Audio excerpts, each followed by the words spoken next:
हाय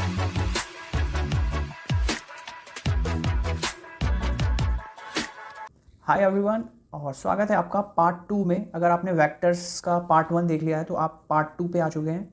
और पार्ट 2 में हम जो करने वाले हैं आज वो वेक्टर का एडिशन करने वाले हैं, ठीक है, और वेक्टर्स का सब्ट्रैक्शन करने वाले हैं। तो कौन कौन से रूल्स हैं जिनके लिए हम एडिशन और जिनकी हेल्प से हम एडिशन और सब्ट्रैक्शन करते हैं वो सब हम इसमें सीखने वाले हैं। तो पिछले पार्ट में मैंने आपको बताया था कि जो वेक्टर्स होते हैं वो वेक्टर अलजेब्रा को फॉलो करते हैं, उन्हें आप डायरेक्टली ऐड नहीं कर सकते जैसे हम स्केलर्स के साथ करते हैं, है ना।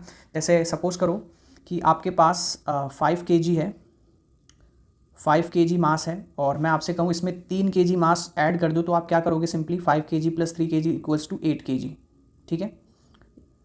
तो इस तरीके से आप ऐड कर देते हो। या फिर मैं कहूँ आपके पास 5 kg मास था, उसमें से 2 kg सब्ट्रैक्ट कर दो तो आप कहोगे 5 में से 2 चले गए, 3 kg बच गया। तो ये आप जानते हो kg किसकी यूनिट है, मास की, और मास एक स्केलर क्वांटिटी होती है। और स्केलर क्वांटिटीज़ जो होती हैं वो मैंने बताया था वो सिंपल मैथमेटिक अलजेब्रा को फॉलो करती हैं। सिंपल मैथमेटिक के जो ऑपरेशन होते हैं, plus, addition, subtraction, division, multiplication, इनको फॉलो करते हैं, ठीक है। तो इस तरीके से हम स्केलर के साथ तो आराम से मल्टीप्लाई, डिवाइड ये सब कर लेते हैं, लेकिन वेक्टर क्वांटिटीज़ की बात आती है जब तो हम उनको सिंपली ऐड, सब्ट्रैक्ट या मल्टीप्लाई नहीं कर सकते, उनके लिए हमें वेक्टर अलजेब्रा की नीड होती है। तो हम यहाँ पर ये सीखेंगे कि एडिशन कैसे करते हैं और सबसे पहली बात कि क्यों करते हैं एडिशन, ठीक है। तो एक रीज़न तो पता चल गया कि भैया वेक्टर क्वांटिटीज़ हैं तो कुछ अलग तरीके से हम ऐड करेंगे इन्हें, ठीक है। और दूसरा कारण ये है कि मान लो कोई ऑब्जेक्ट है और उस पर मल्टीपल फोर्स काम कर रहे हैं, एक्ट कर रहे हैं एक साथ, तो उसकी मूवमेंट किधर होगी, वो किधर की तरफ जाएगा, ये पता लगाने के लिए हमें उसका रिजल्टेंट फाइंड आउट करना होता है कि रिजल्टेंट मूवमेंट कहाँ होगा इस ऑब्जेक्ट का, ठीक है। उसको मैं एक एग्जाम्पल के थ्रू बताता हूँ आपको किस तरीके से, फिर हम उस चीज़ को समझेंगे भी आगे। तो जैसे सपोज़ करो एक नदी बह रही है, ठीक है, इस तरीके से एक नदी बना रहा हूँ मैं, like this.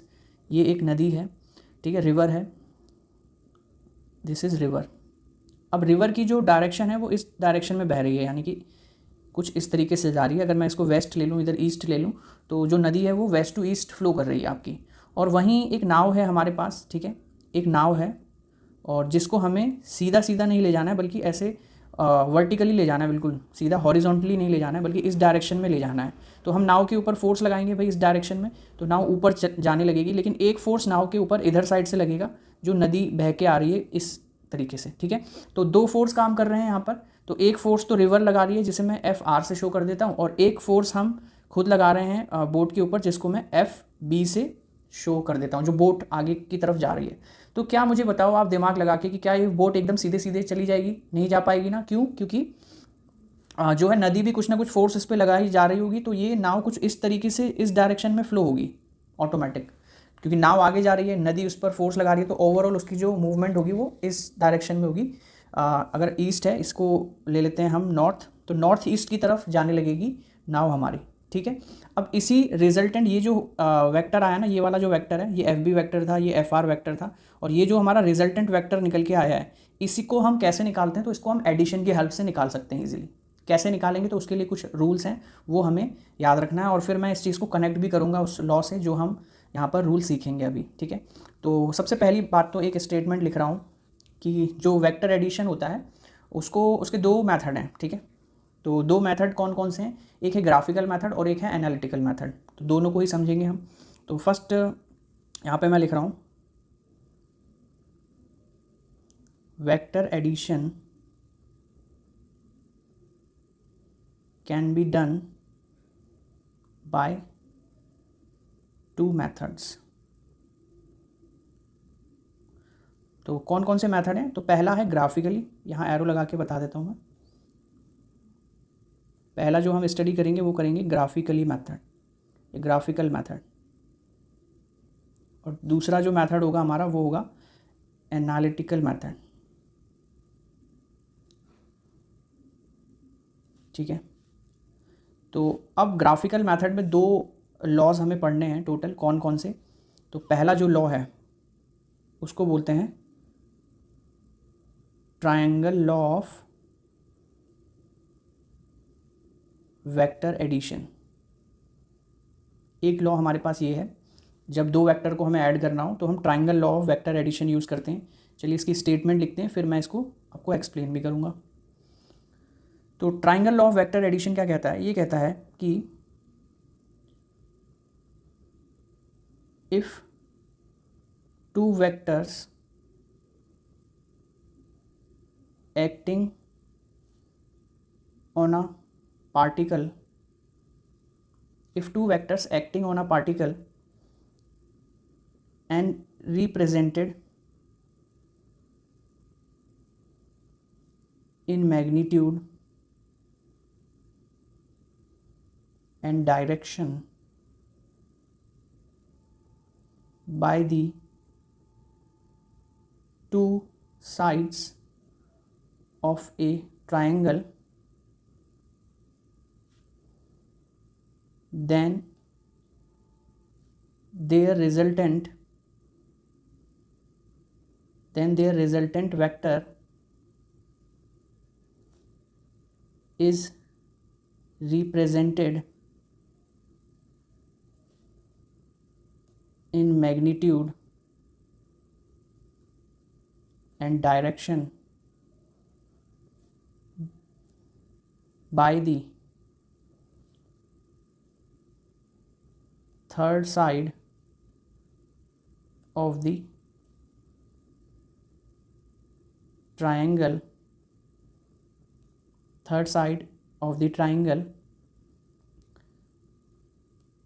by taking in opposite manner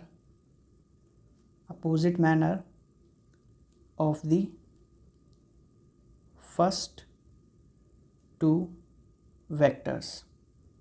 ये हमारा triangle law of vector addition की स्टेटमेंट हो गई। इसमें बोला जा रहा है कि if two vectors acting on a particle, अगर एक पार्टिकल पर दो वेक्टर काम कर रहे हैं तो, और वो किसी ट्राइंगल की दो एडजेसेंट साइड को रिप्रेजेंट कर रहे हैं, कोई भी दो साइड को रिप्रेजेंट कर रहे हैं, ठीक है,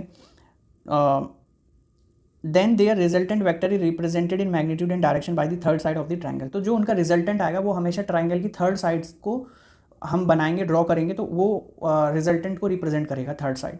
और वो थर्ड वेक्टर जो हम बनाएंगे वो अपोजिट मैनर में बनाएंगे। जैसे फॉर एग्जांपल सपोज करो दो वेक्टर एक्ट कर रहे थे। एक वेक्टर ये था, ठीक है, ये एक पार्टिकल था और इस पर एक वेक्टर ये काम कर रहा था, इसको सपोज किया, नाम दे दिया ए वेक्टर, और एक वेक्टर इस तरीके से काम कर रहा था, ठीक है, इसको मैंने नाम दे दिया बी वेक्टर, और ये हमारा पार्टिकल हो गया, ठीक है। तो अब बोला ये जा रहा है कि अगर ये दो वेक्टर किसी ट्राइंगल को रिप्रेजेंट करें, तो आप ज़रा ध्यान से देखना।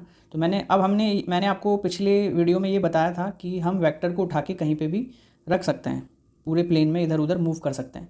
तो सपोज़ करो मैंने इस ट्राइंगल को ऐसे पकड़ा, इस वेक्टर को, और हम क्या करेंगे, दूसरे वेक्टर को भी पकड़ेंगे और उसको इसकी टेल से जॉइन करेंगे, ठीक है। तो अब देखो ये ट्राइंगल की दो साइड को रिप्रेजेंट कर रहे हैं।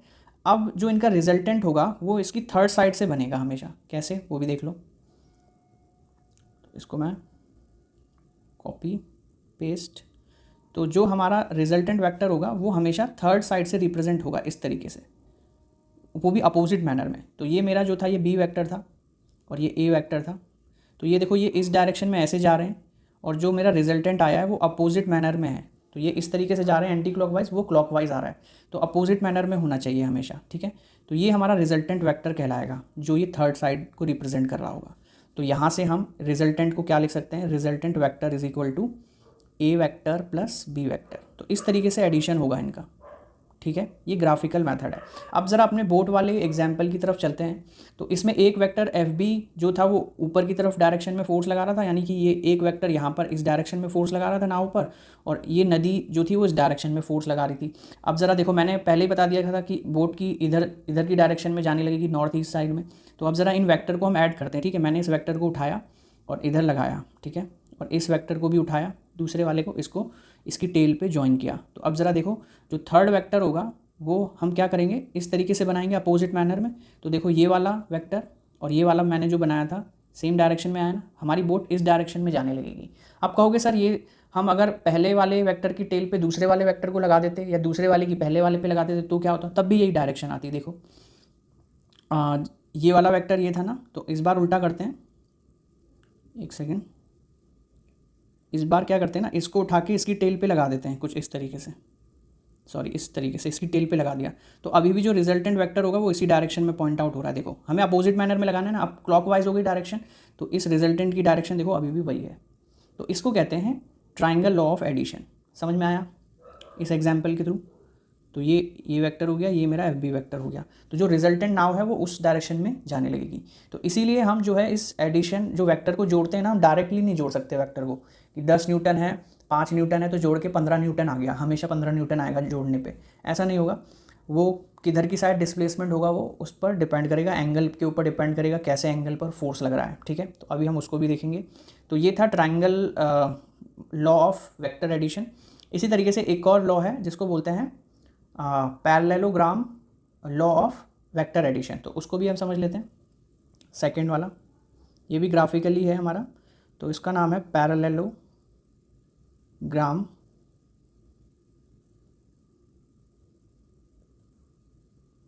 Law of vector addition. ठीक है, तो इसको भी समझ लेते हैं ये क्या कहता है। तो इस लॉ के अकॉर्डिंग क्या बोला गया कि if two vectors acting on a particle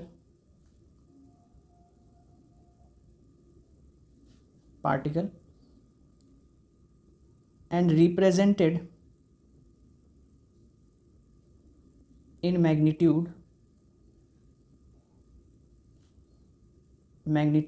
and direction by the two adjacent side of a parallelogram, two adjacent direction by two adjacent side of a parallelogram, then their resultant vector is represented in magnitude and direction by the diagonal of the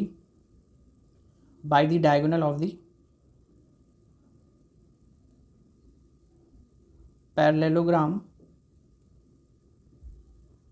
drawn,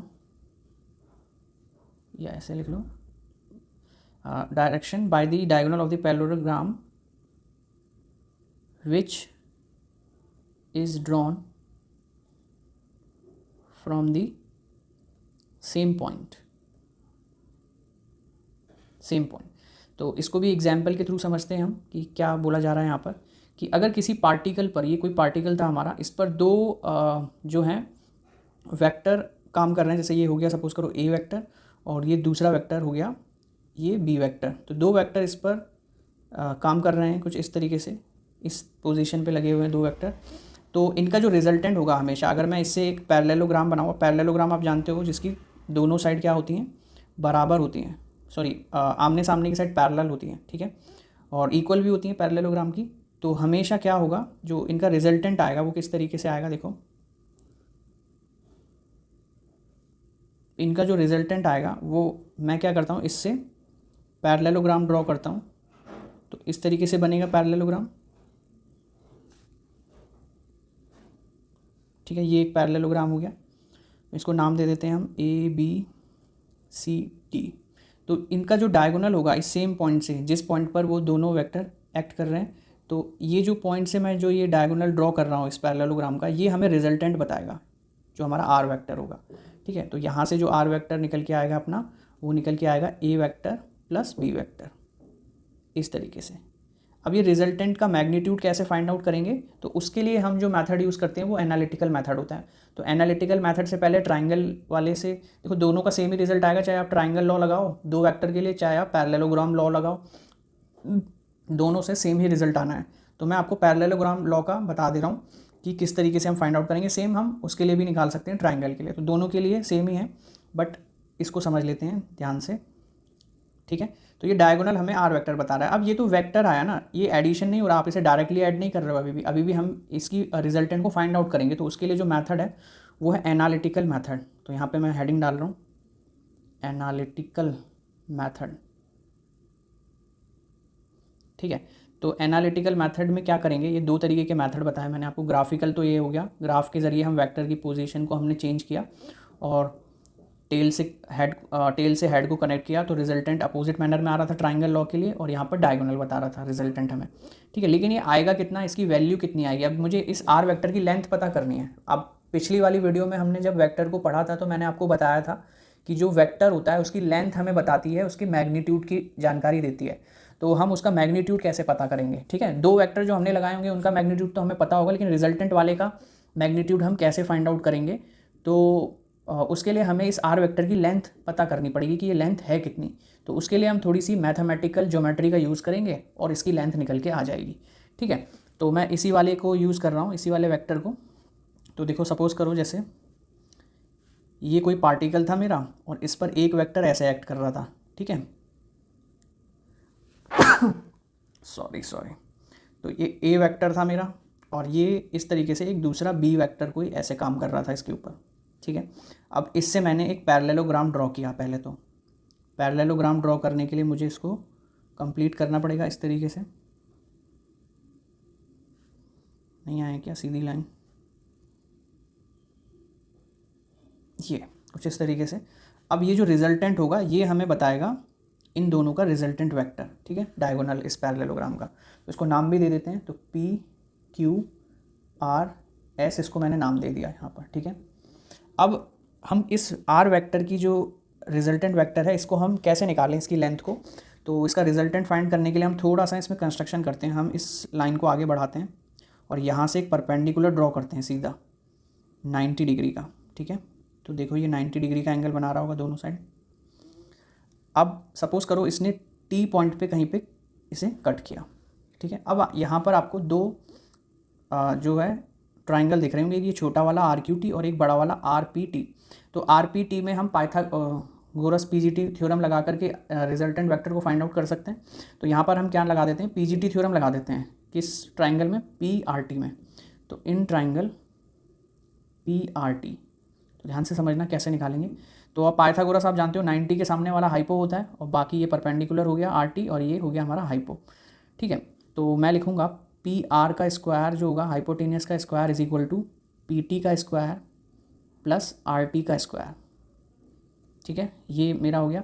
अब P R को तो मैं are vector से show कर रहा हूँ, तो ये हो जाएगा आर वेक्टर के मैग्नीट्यूड का स्क्वायर, ठीक है। हम रिजल्टेंट फाइंड कर रहे हैं ना, तो आर वेक्टर का स्क्वायर इज इक्वल टू, उसी तरह से पी टी जो है, पी टी को मैं लिख सकता हूँ, देखो पी टी ये पूरी लेंथ है यहाँ से लेके यहाँ तक। तो इसको मैं दो पार्ट में डिवाइड कर सकता हूँ क्योंकि पी से लेके क्यू तक को मैं जानता हूँ वो ए वेक्टर है मेरा। तो इसको पी टी को मैं लिख सकता हूँ P Q plus Q T का होल स्क्वायर, ठीक है। और आर टी तो आर टी ही रहेगा मेरा, इसको आर टी ही रहने देते हैं। अब ज़रा देखो यहाँ पर मुझे पी क्यू तो पता है ए वेक्टर है, लेकिन क्यू टी नहीं पता। क्यू टी लेंथ नहीं पता मुझे, एक तो ये वाली लेंथ नहीं पता है और एक मुझे आर टी लेंथ नहीं पता है।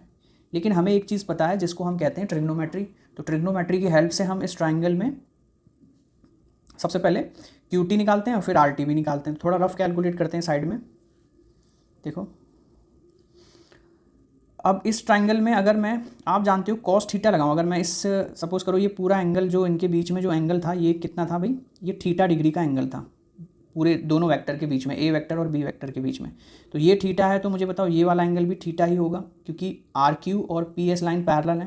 देखो ये वाली लाइन और ये वाली लाइन आपस में पैरेलल है, तो इन दोनों के बीच जो एंगल बन रहा होगा ये कॉरस्पॉन्डिंग एंगल होगा, ये आपस में इक्वल होंगे हमेशा, ठीक है। तो इसमें मैं कॉस थीटा लगा देता हूँ, किसमें, in triangle Q R T में।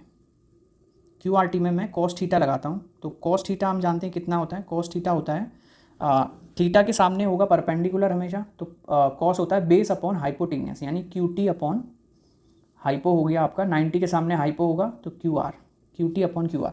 तो क्यू टी की वैल्यू चाहिए मुझे, तो क्यू टी निकाल लेता हूँ। तो क्यू टी आ जाएगा आपका Q R into cos theta, और क्यू आर मैं जानता हूँ कितना है। देखो अगर ये यहाँ से यहाँ तक ये बी वेक्टर को रिप्रेजेंट कर रहा है, तो पैरेललोग्राम की जो अपोजिट साइड होगी ये भी बी वेक्टर को ही रिप्रेजेंट कर रही होगी। तो इसको भी मैं बी वेक्टर लिख सकता हूँ यहाँ पे क्यू आर को। तो क्यू टी आ गया मेरा बी वेक्टर कॉस थीटा, ठीक है। तो एक वैल्यू तो मैंने निकाल ली क्यू टी की, और अब आर टी बचा है। तो आर टी के लिए भी हम जो है आर टी होता है थीटा के सामने परपेंडिकुलर, और परपेंडिकुलर और हाइपो किस में आता है, साइन में। तो मैं यहाँ पर साइन थीटा लगा देता हूँ। तो साइन थीटा होता है हमारा परपेंडिकुलर अपॉन हाइपोटेनियस यानी क्यू आर। तो साइन यहाँ से आर टी की वैल्यू निकालोगे तो आएगा Q R into sine theta, और क्यू आर की वैल्यू मुझे पता है कितनी है, B vector into sine theta. तो आर टी भी आ गया है और क्यू टी भी आ गया, दोनों ही वैल्यू आ चुकी हैं। अब बस इस यहाँ पुट कर देते हैं इन वैल्यू को। तो ये आएगा मेरा आर वेक्टर का स्क्वायर इज इक्वल टू, या अभी ना इसे मोड हटा दो, कन्फ्यूजन होगी वरना तुम्हें। आर वेक्टर का square P Q plus Q T. तो पी क्यू मेरा है ए वेक्टर, तो A vector plus Q T है मेरा बी वेक्टर कॉस थीटा का whole square plus R T हो गया आपका बी साइन थीटा का होल स्क्वायर, ये हो गया, ठीक है। अब आर वेक्टर का स्क्वायर, अब यह होल स्क्वायर खोल सकते हैं हम, तो ये हो जाएगा ए वेक्टर का स्क्वायर प्लस बी वेक्टर का स्क्वायर प्लस ए वेक्टर का square plus B square cos square theta plus 2a vector into B vector cos theta, ये हो जाएगा। और यहाँ पे आ जाएगा बी वेक्टर का स्क्वायर और साइन स्क्वायर थीटा, ठीक है। तो अब ज़रा देखो बी वेक्टर का स्क्वायर इन दोनों में आ रहा है, तो कॉमन ले सकते हैं हम यहाँ पर। और जब कॉमन लोगे तो अंदर बचेगा ब्रैकेट में sine square theta plus cos square theta which is equal to 1 identity से। तो यहाँ पर बचेगा ए वेक्टर का स्क्वायर प्लस बी वेक्टर का square plus 2a vector B vector cos theta, ठीक है। तो यहाँ से अगर मैं आर वेक्टर की वैल्यू निकालूँ तो वो आएगी अंडर रूट में ए वेक्टर का स्क्वायर प्लस बी वेक्टर का square plus 2ab cos theta, ठीक है। अब ये जो ए स्क्वायर है ना, ए वेक्टर है, ये नोन होगा हमारे लिए, तो इसका जो मैग्नीट्यूड होगा ए वेक्टर का, तो हम यहाँ पर लिख सकते हैं ए वेक्टर का मैग्नीट्यूड ए के बराबर होगा। और बी वेक्टर का अगर मैग्नीट्यूड लें, बी वेक्टर की वैल्यू बी के बराबर है, तो अगर मैं उनको यहाँ पे पुट करूँ तो आर वेक्टर का जो मैग्नीट्यूड है वो निकल के आएगा आपका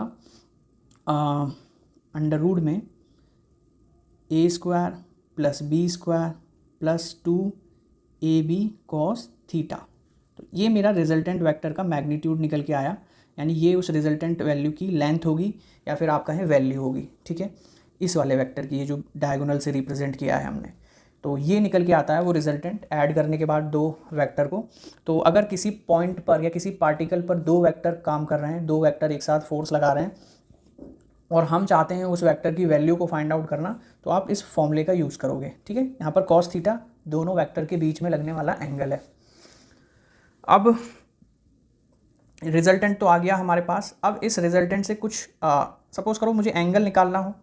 एंगल क्या, जैसे मान लो ये जो रिजल्टेंट वेक्टर था ये ए वेक्टर से अल्फ़ा एंगल बना रहा है, तो अगर मुझे अल्फ़ा एंगल फाइंड आउट करना है ये कितना होगा, तो उसके लिए मैं क्या यूज़ करूँगा, उसके लिए मैं सिंपली टेन थीटा यूज़ कर सकता हूँ, R T upon P T, ठीक है। तो अगर एंगल के लिए फॉर्मूला पूछें आपसे या एंगल निकालने के लिए आए कि रिजल्टेंट वेक्टर की जो फर्स्ट वाला ए वेक्टर है उससे कितना एंगल पे है वो, तो वो भी आप कैलकुलेट कर सकते हो। तो एंगल के लिए क्या फॉर्मूला बनेगा, तो सिंपली आप टेन अल्फ़ा कैलकुलेट कर सकते हो। टेन अल्फ़ा आप जानते हो क्या होता है, परपेंडिकुलर अपॉन बेस। तो अब ज़रा डायग्राम से देखो, तो ये अल्फ़ा है, अल्फ़ा के सामने वाला परपेंडिकुलर होगा, एंगल के सामने वाला हमेशा परपेंडिकुलर होता है, ठीक है। तो आर टी अपॉन ये बनेगा पी टी, ठीक है। और आर टी की वैल्यू हम निकाल चुके हैं ऑलरेडी। यहाँ पर देखो ये B sine theta, B vector का मैग्नीट्यूड बी है, तो हम बी साइन थीटा लिख देंगे डायरेक्ट। पी टी को मैं लिख सकता हूँ P Q plus Q T, P Q plus Q T. तो ऊपर आएगा B sine theta upon P Q. P Q कितना है भाई, पी है मेरा ए प्लस क्यू टी है, क्यू टी की भी वैल्यू हमने यहाँ पर फाइंड आउट कर रखी है already, B cos theta, B cos theta, ठीक है। बी वेक्टर का मैग्नीट्यूड बी ले रखा है हमने, क्योंकि दो वेक्टर जो हम फोर्स लगा रहे होंगे वो नोन होंगे हमारे पास, ठीक है।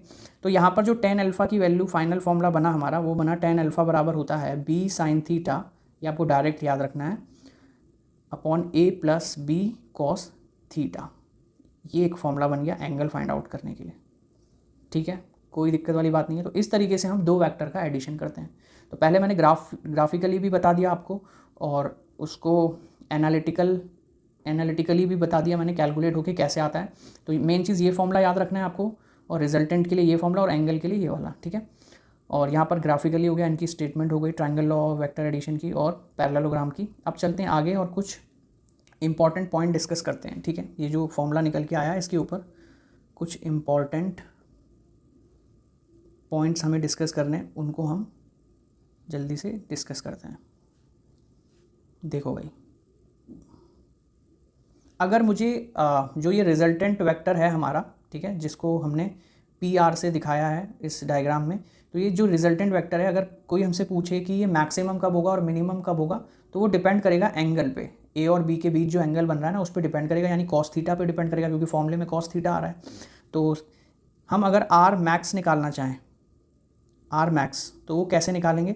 तो उसके लिए जो मुझे थीटा की रिक्वायरमेंट होगी ना, वो थीटा हमारा कब आएगा आर मैक्स? तो देखो, जब हम थीटा को ले लेंगे क्या, when theta is equal to 0 degree, तो देखो क्या होगा, A square B square plus 2ab cos 0 degree, और कॉस 0 कितना होता है? 1 होता है।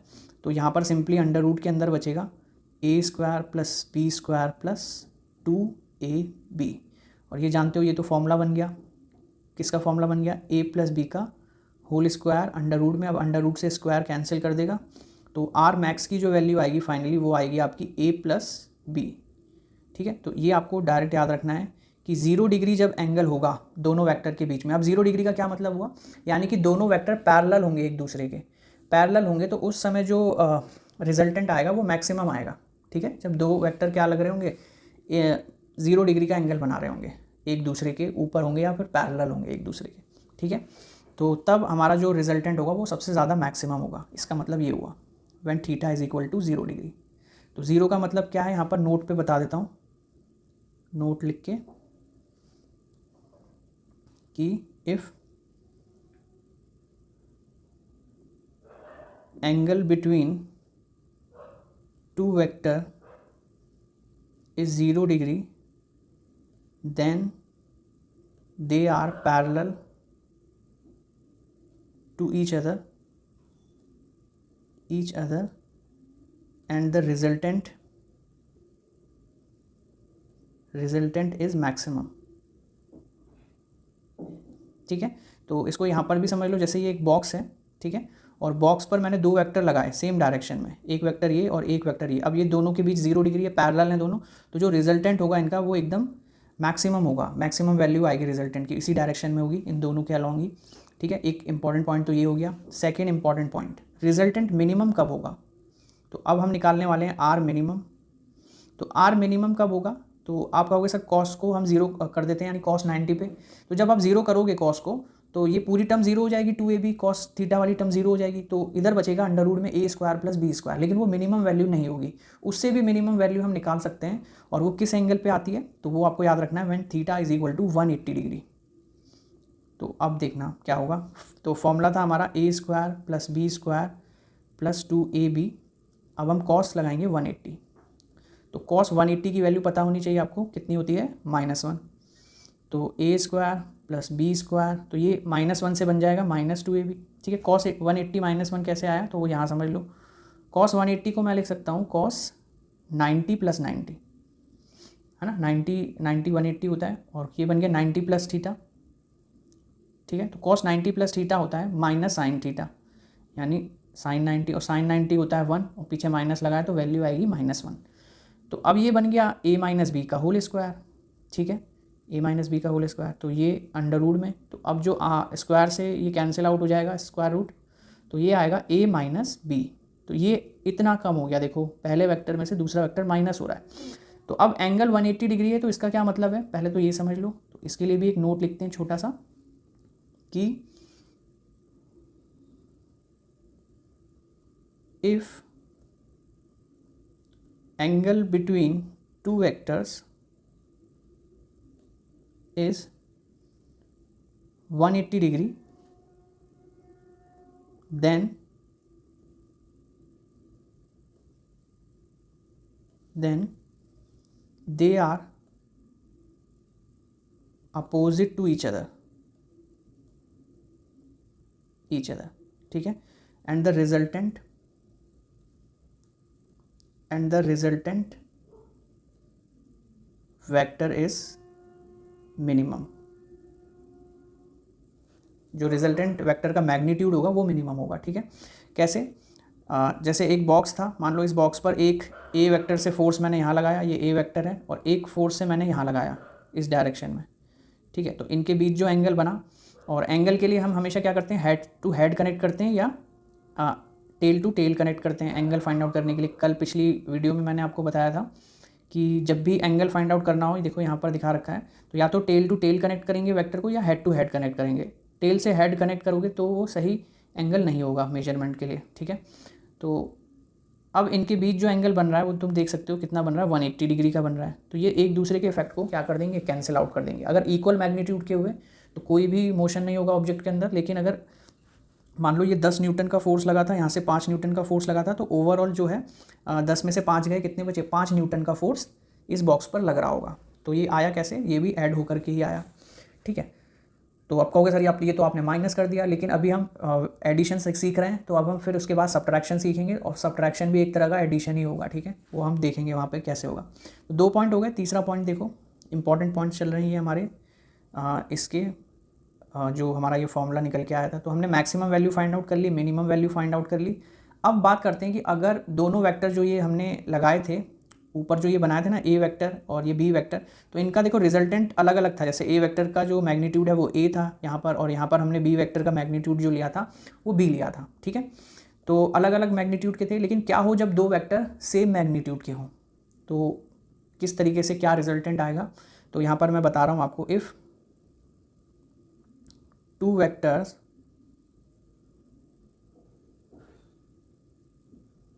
are of same magnitude,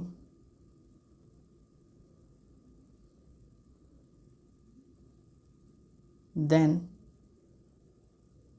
their resultant will be at their bisector। तो उनका जो रिजल्टेंट होगा वो उनके बाइसेक्टर पर होगा। बाइसेक्टर का मतलब, तो इसको भी समझते हैं हम। जैसे सपोज करो एक वेक्टर ए वेक्टर ये था, अब सेम मैग्नीट्यूड के हैं, ठीक है। ए वेक्टर ये था, इसका मैग्नीट्यूड जो था वो हमने ए ले लिया, स्मॉल ए। और एक बी वेक्टर था इस तरीके से, ये हमारा बी वेक्टर था, या इसको ना ऐसे बना लेते हैं तो थोड़ा खुला खुला सही से दिखेगा। ये मेरा बी वेक्टर हो गया, और इसका भी मैग्नीट्यूड क्या है, बी वेक्टर का मैग्नीट्यूड ये भी ए है। तो अब इनका जो रिजल्टेंट आएगा हमेशा वो इनका बाइसेक्टर होगा। और सपोज करो इनके बीच में एंगल जो था ये थीटा था, ठीक है। तो इनका जो बाइसेक्टर होगा वो हमेशा इनके बिल्कुल बीचों बीच होगा। और अगर ये दोनों वेक्टर के बीच में थीटा एंगल था तो ये बचेगा आपका θ/2, और इधर का बचेगा θ/2। इसीलिए बोला जा रहा है कि resultant will be eight there bisector. तो ये बाइसेक्टर हो गई, ये वाला जो वेक्टर है हमारा आर वेक्टर, रिजल्टेंट वेक्टर, ये हमेशा बाइसेक्टर पर होगा। तो अब रिजल्टेंट की वैल्यू क्या होगी वो हम फॉर्मूले से निकाल सकते हैं। तो देखो फॉर्मूला क्या था हमारे पास, फॉर्मूला था कि रिजल्टेंट वेक्टर बराबर A vector plus B vector, कितना था भैया फॉर्मूला था हमारा अंडर रूट में A square plus B square plus 2ab cos theta, यही था फॉर्मूला। तो अब हमें मैग्नीट्यूड पता है, ए वेक्टर का भी मैग्नीट्यूड ए है, तो मैं स्मॉल ए का स्क्वायर लिख देता हूँ, बी का भी ए है तो ये भी स्मॉल ए का स्क्वायर हो जाएगा। 2a इंटू ए करोगे तो ये भी ए स्क्वायर हो जाएगा, और साथ में cos थीटा बचेगा ये, ठीक है, अंडर रूट। तो अब ए स्क्वायर हो जाएगा, ये 2a square plus 2a square cos theta. तो अब देखो कुछ कॉमन आ रहा है, तो कॉमन को कॉमन ले लेते हैं, तो 2a स्क्वायर कॉमन आ रहा है, तो यहाँ बचेगा अंदर 1 plus cos theta under root में, ठीक है। तो अंडर रूट से a तो बाहर आ जाएगा क्योंकि a का स्क्वायर हो रखा है, तो a तो स्क्वायर वाली वैल्यू बाहर आ जाती है। तो अंदर बचेगा अब 2 और ये ब्रैकेट में 1 प्लस cos थीटा। अब ज़रा एक फॉर्मूला हम ट्रिग्नोमेट्री में जानते हैं, या अभी 11th क्लास में होना, अब 12th में जो चले गए उन्हें पता होगा ये फॉर्मूला, और जो 11th में आए हैं वो अब सीख लेंगे इस फॉर्मूले को। तो जो ये 1 आ रहा है ना यहाँ पर, इस 1 को मुझे कैंसिल आउट करना है। तो ट्रिग्नोमेट्री में हम कैसे कैंसिल आउट करते हैं, तो उसके लिए कुछ फॉर्मूले होते हैं। तो जो cos थीटा होता है ना वो बराबर होता है आपका 1 cos की ही फॉर्म में लिखेंगे तो कॉस स्क्वायर थीटा बाई 2 -1, तो cos square sorry 2 cos square theta by 2 -1 ये कॉस थीटा की वैल्यू होती है। तो जब आप इसको यहाँ पर पुट करोगे कॉस थीटा की जगह 2 कॉस स्क्वायर थीटा बाई 2 -1, तो -1 से ये +1 कैंसिल आउट हो जाएगा और जो वैल्यू बचेगी आपकी अंडर रूट में वो बचेगी 2 2 4 हो जाएगा, तो ये बचेगा 4 कॉस स्क्वायर थीटा बाय 2। ठीक है, अब थोड़ा सा और सॉल्व करना है। तो 4 का भी स्क्वायर रूट 2 होता है, 4 किसका स्क्वायर रूट होता है, सॉरी 4 किसका स्क्वायर होता है 2 का, तो 2 से 4 बाहर आ जाएगा 2, तो ये हो जाएगा 2a और कॉस स्क्वायर से भी स्क्वायर से रूट कैंसिल हो जाएगा, तो ये बचेगा कॉस थीटा बाय 2। ठीक है, तो ये आया जब मैग्नीट्यूड क्या हो दोनों का, जब सेम मैग्नीट्यूड के हों दो वेक्टर, तो उनका जो रिजल्टेंट आता है वो रिप्रेजेंट होता है 2a कॉस थीटा बाय 2 से। ठीक है, और ये हमने एक आइडेंटिटी का यहाँ पर यूज़ कर लिया कॉस स्क्वायर थीटा, इसको साफ साफ लिख देता हूँ एक बार फिर से। कॉस थीटा बराबर होता है 2 कॉस स्क्वायर थीटा बाय 2 -1।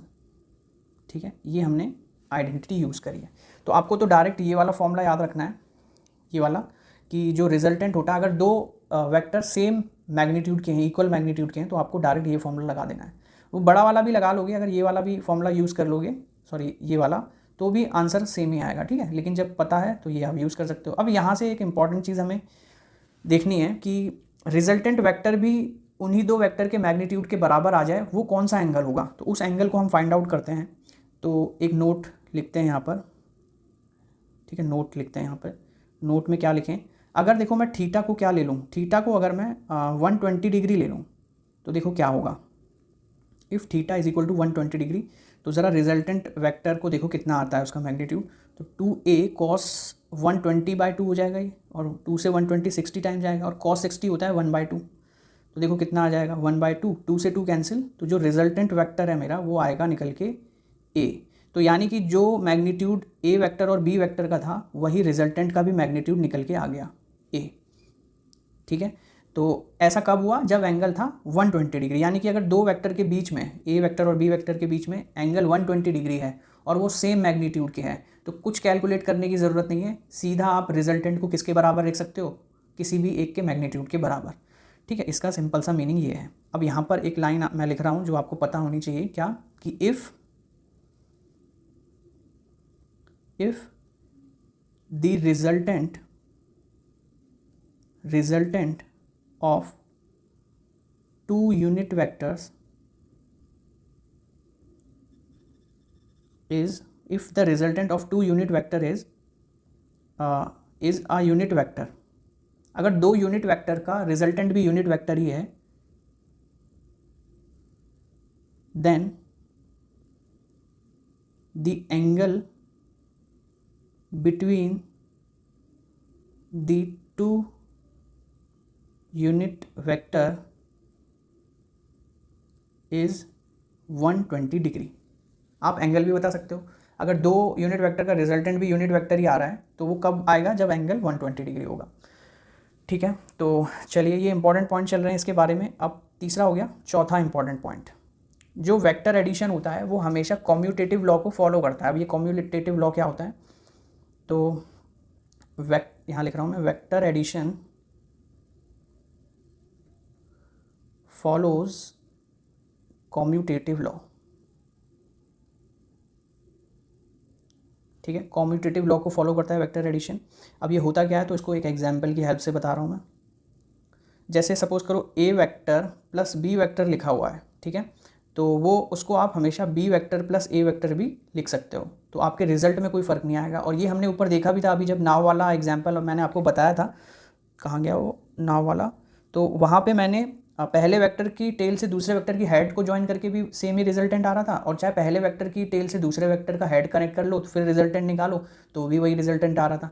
यानी कि यहाँ से भी वेरीफाई हो गया हमारा कि जो दो वेक्टर होते हैं कि उनका जो वो हमेशा कम्यूटेटिव लॉ को फॉलो करते हैं, सिंपल मैथ वाले की तरह। ठीक है, जैसे मान लो 3 + 2 करना है आपको, तो आप उसे 2 + 3 भी लिख सकते हो, हमेशा 5 ही आएगा। ठीक है, तो बट इसकी बात नहीं करेंगे अभी, आपको ये वेक्टर के तौर पर ही समझना है सब कुछ।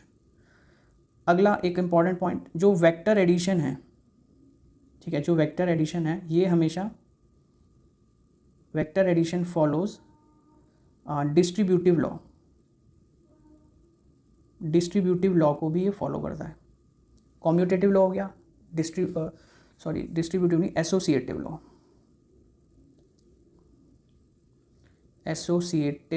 एसोसिएटिव लॉ क्या होता है इसको भी हम समझ लेते हैं एग्जाम्पल के थ्रू। सपोज करो इस तरीके से लिखा हुआ है A vector plus B vector plus C vector. तो मैंने इन दोनों को पहले जोड़ लिया, फिर उसमें ए वेक्टर को जोड़ा, तो मैं इसको ऐसे भी लिख सकता हूँ ए वेक्टर प्लस बी वेक्टर, और फिर बाद में मैंने सी वेक्टर को ऐड कर दिया।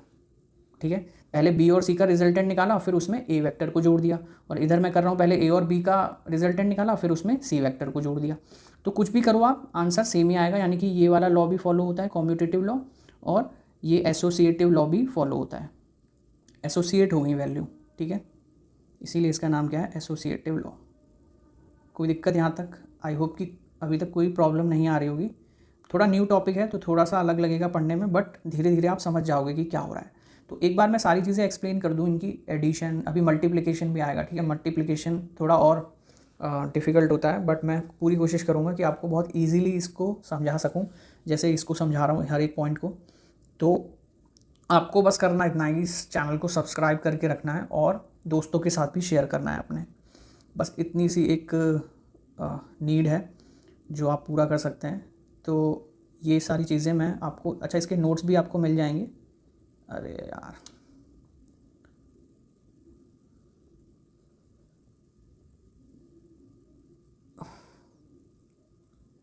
अरे भाई ये पॉलिनोमियल भी पढ़ाया था, आज उसकी पीडीएफ खुल गई।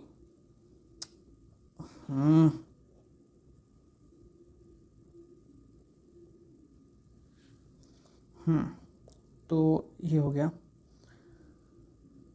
ठीक है। तो ये कम्यूटेटिव लॉ को फॉलो करता है, एसोसिएटिव लॉ को फॉलो करता है। आगे अगला पॉइंट, कुछ और पॉइंट हैं, जैसे कि दो वेक्टर का अगर रिजल्टेंट हमें नल वेक्टर चाहिए तो उसके लिए हमेशा 3 कोप्लानर वेक्टर की रिक्वायरमेंट रहती है, ठीक है। तो यहाँ पर मैं क्या बता रहा हूँ कि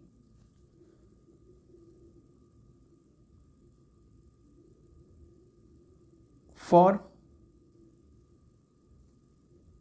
2 vectors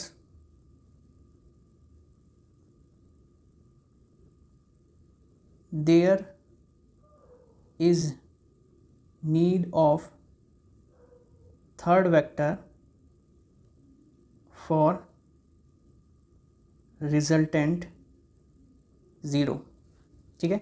2 वेक्टर है हमारे पास, अगर मुझे उन दोनों का रिजल्टेंट 0 करना है तो मुझे तीसरे वेक्टर की ज़रूरत होगी हमेशा, ठीक है। और ये दोनों वेक्टर कैसे होंगे, एक प्लेन में होने चाहिए। ये दोनों वेक्टर एक प्लेन में ही होते हैं हमेशा, 2 वेक्टर, ये हम पीछे डिस्कस कर चुके हैं। वहीं 7th पॉइंट देख लो एक और, कि अगर if for 3 vectors which are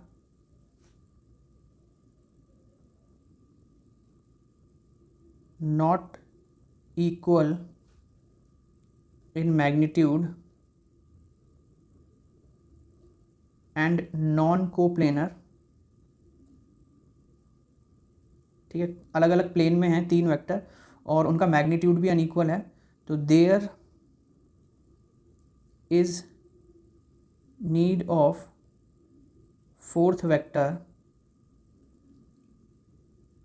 to give resultant 0। इसका क्या मतलब हुआ? तो अभी हम कंपोनेंट ऑफ वेक्टर सीखेंगे आगे जाके, इस एडिशन सीख लेना, तो एडिशन का ही जस्ट रिवर्स होता है कंपोनेंट ऑफ वेक्टर्स, ठीक है। तो वो मैं बताऊंगा जब वहाँ पहुँचेंगे। तो अभी इतना समझ लो कि अगर 2 वेक्टर हैं तो उनका रिजल्टेंट अगर 0 करना है तो तीसरे वेक्टर की ज़रूरत होगी, यानी 3 वेक्टर रिक्वायरमेंट होंगे एक प्लेन में रिजल्टेंट 0 लाने के लिए। और वहीं अगर 3 वेक्टर्स हैं जो कि अनइक्वल मैग्नीट्यूड के हैं और उनका जो अलग अलग प्लेन में है, ठीक है, कोई XY प्लेन में है, कोई YZ प्लेन में है, तो उनके लिए जो टोटल उनका रिजल्टेंट 0 करने के लिए हमें कम से कम 4 वेक्टर की ज़रूरत पड़ती है हमेशा। अब अगर 2 वेक्टर अनइक्वल मैग्नीट्यूड के हों तो देखो कुछ चीज़ें हैं जो हमें पता होनी चाहिए। जैसे एक A वेक्टर है, ठीक है, तो ये मैंने बड़ा बनाया है, और इसका भाई ये B वेक्टर है, इसको मैंने छोटा बनाया है। तो यहाँ से दिख रहा है कि ये अनइक्वल मैग्नीट्यूड के हैं, तो जो रिजल्टेंट आएगा हमेशा वो एक ही तरफ झुका हुआ ज़्यादा होगा, ठीक है। जो रिजल्टेंट वेक्टर होगा हमारा वो हमेशा एक ही तरफ झुका हुआ ज़्यादा होगा, और उसका जो मान लो ये अल्फ़ा एंगल है और ये वाला जो एंगल है ये बीटा एंगल है, ठीक है। और यहाँ पर मैंने दिखा रखा है कि जो ए वेक्टर है उसका जो मैग्नीट्यूड है वो बड़ा है बी वेक्टर्स के मैग्नीट्यूड से। तो मैग्नीट्यूड को हमेशा मोड के अंदर दिखाते हैं, इसको मोड बोलते हैं मैथमेटिक्स में।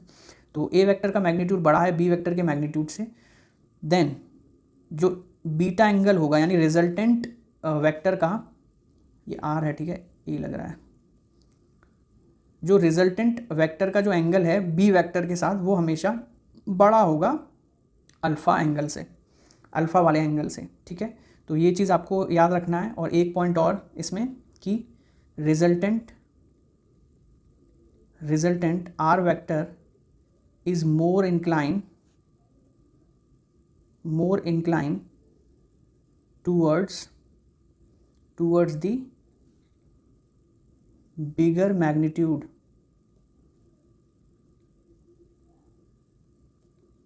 वेक्टर। तो देखो एक ही तरफ ज़्यादा झुका हुआ है, हमेशा ये चीज़ फॉलो होगी, ठीक है। तो यहाँ पर एडिशन के सारे इंपॉर्टेंट पॉइंट जो हैं कंप्लीट हो जाते हैं। तो आई होप आपको ये सारे ही पॉइंट जो हैं समझ में आए होंगे कि किस तरीके से हमने एनालिटिकल मेथड का यूज़ करके कैलकुलेट किया। तो आपको ये फॉर्मूले बस याद रखने हैं, रिजल्टेंट कैसे निकालते हैं दो वेक्टर का, और ये दो वेक्टर और रिजल्टेंट और वेक्टर के बीच में एंगल कैसे फाइंड आउट करना है, उसके लिए फॉर्मूला है।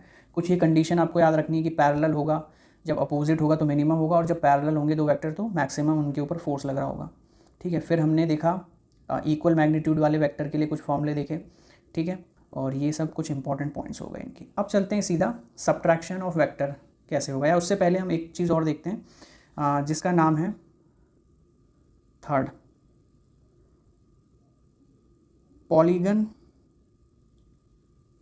Polygon law of vector addition.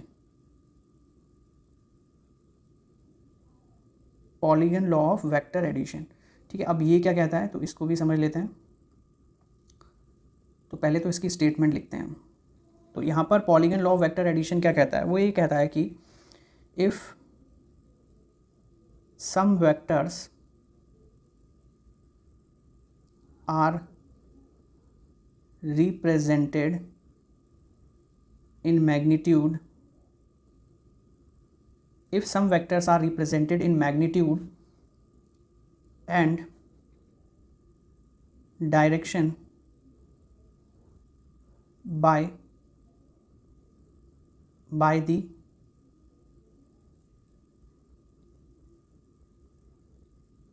the sides of a polygon, then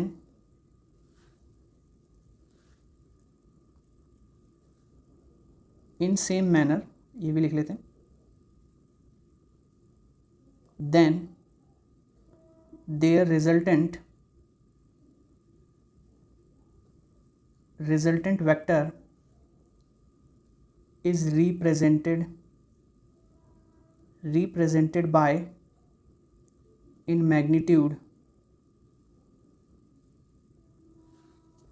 bye हटा देते हैं, ये इंग्लिश ख़राब कर रहा है थोड़ी सी। Represented in magnitude and direction by the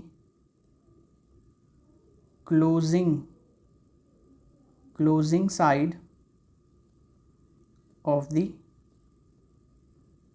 polygon in opposite manner. अब इसका क्या मतलब हुआ, तो इसको हम एग्जाम्पल के थ्रू यहाँ पे समझते हैं अच्छे से। तो सपोज करो कोई पार्टिकल था, एग्जाम्पल बता रहा हूँ, ठीक है। कोई पार्टिकल था, उस पार्टिकल पर कई सारे वेक्टर काम कर रहे थे। एक वेक्टर ऐसे काम कर रहा था, ठीक है, ये ए वेक्टर हो गया मेरा, और एक वेक्टर बी वेक्टर ऐसे काम कर रहा था, ये बी वेक्टर हो गया, ठीक है। सी वेक्टर ऐसे काम कर रहा था, ये सी वेक्टर हो गया, और एक वेक्टर ऐसे काम कर रहा था, ये हो गया मेरा डी वेक्टर, ठीक है। तो अब कई सारी साइड हो गई। तो सपोज करो ये सारे के सारे वेक्टर किसी न किसी पॉलीगन की साइड को रिप्रेजेंट कर रहे हैं, ठीक है, डायरेक्शन में और मैग्नीट्यूड में। तो जो क्लोजिंग साइड होगी इस पॉलीगन की वो हमेशा रिजल्टेंट वेक्टर को दिखाएगी। अब ज़रा देखो क्लोजिंग साइड को हम कैसे बनाएंगे। तो मैं हर एक वेक्टर को उठा के अलग अलग रख सकता हूँ, तो ये सेम मैनर में होनी चाहिए। सपोज करो मैंने कॉपी कर लेता हूँ, तो ये वेक्टर लिया मैंने, उठा के यहाँ लगा दिया इसे, ठीक है। फिर मैंने लिया सी वेक्टर, कॉपी पेस्ट। अब ये सी वेक्टर को मैंने कुछ इस तरीके से ज्वाइन किया यहाँ पे, ठीक है। और या सी वेक्टर को ऐसे नहीं, इसको लेते हैं पहले बी वेक्टर को, कॉपी पेस्ट। बी वेक्टर को मैंने इसकी टेल से कनेक्ट किया। ये सबके सब सेम ऑर्डर में होने चाहिए, ठीक है। यहाँ पर मैंने लिखा है सेम मैनर बोलो या सेम ऑर्डर में होने चाहिए, ठीक है।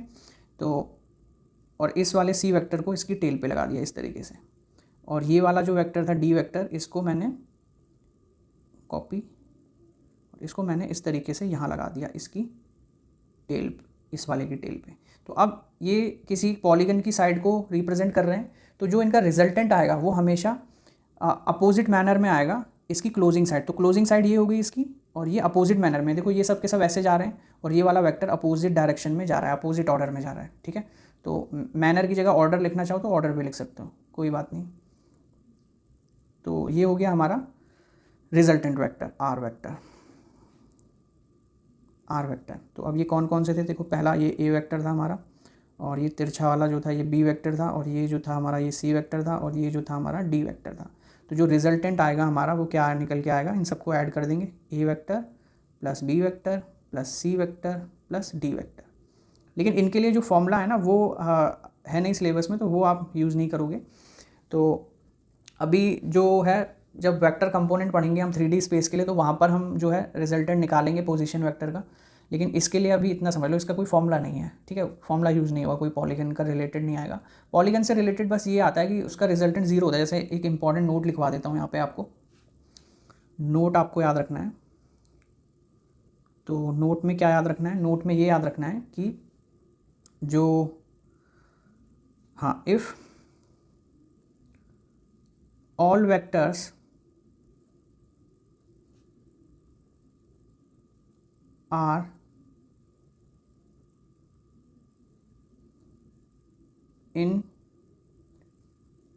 are of same magnitude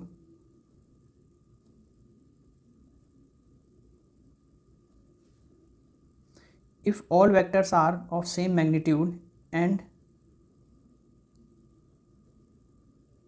represent the polygon in same order, then their resultant is null vector। तो उनका जो रिजल्टेंट होगा वो हमेशा नल वेक्टर होगा। यानी कि कोई ऐसा पॉलीगन बन रहा है जिसमें सभी वेक्टर का मैग्नीट्यूड सेम है, उनके बीच में हर वेक्टर के बीच में जो एंगल बन रहा है वो भी सेम ही बन रहा है। तो ऐसे केस में जो पॉलीगन उसको हम डायरेक्टली क्या लिख देंगे, ज़ीरो। उनका जो रिजल्टेंट फोर्स आएगा वो हमेशा ज़ीरो नल वेक्टर के या ज़ीरो वेक्टर के इक्वल आएगा हमेशा। तो डायरेक्टली हम लिख सकते हैं, इसके लिए कोई फॉर्मूला लगा के सॉल्व करने की ज़रूरत नहीं है आपको, ठीक है। तो ये हम हायर क्लासेस में करते हैं, वैसे भी 12th तक कोई नीड नहीं है इसकी। बस जहाँ पर भी पॉलीगन आ रहा होगा तो वहाँ पर वेक्टर सारे के सारे सेम होंगे, सेम मैग्नीट्यूड के, और उनके बीच भी एंगल सेम होगा, और वहाँ पर हम डायरेक्टली उसको क्या लिख सकते हैं, नल वेक्टर, ठीक है। तो इसीलिए ये स्टेटमेंट लिख दी हमने नोट में कि if all vectors are of same magnitude and represented the polygon in same order, then their resultant is always a null vector. Resultant always null vector या ज़ीरो वेक्टर, ठीक है। तो ये हमारा यहाँ पर जो है एडिशन ख़त्म हो जाता है। अब जो काफ़ी कुछ हमने देखा इसमें, अब जो नेक्स्ट टॉपिक है अपना वो शुरू होने होगा सब्ट्रैक्शन ऑफ टू वेक्टर्स। तो मैं हेडिंग डाल देता हूँ और नेक्स्ट पार्ट में हम सब्ट्रैक्शन को कंप्लीट करेंगे। सब्ट्रैक्शन जल्दी हो जाएगा। तो सब्ट्रैक्शन में ज़्यादा कुछ नहीं करना होता। जो फॉर्मूला हमारा आया था ना, A square plus B square under root में A square plus B square 2ab cos theta, वहाँ पर बस माइनस 2ab cos थीटा हो जाता है। तो बस उसके हम देखेंगे। और जो सब्ट्रैक्शन होता है ना वो भी एक तरीके का एडिशन ही होता है। तो इसको हम नेक्स्ट पार्ट में समझेंगे। अभी के लिए ये 1 घंटे की वीडियो काफ़ी है, तो हेडिंग डाल के मैं छोड़ रहा हूँ बस कि सब्ट्रैक्शन ऑफ टू वेक्टर्स, ठीक है। और ये तो मैंने आपको बता ही दिया है कि जो सिंपल अलजेब्रा है उसको ये चीज़ फॉलो नहीं करेंगे, मतलब आप डायरेक्टली नहीं घटा सकते वेक्टर क्वांटिटीज़ को। तो चलिए मिलते हैं नेक्स्ट वीडियो में, तब तक के लिए बाय बाय।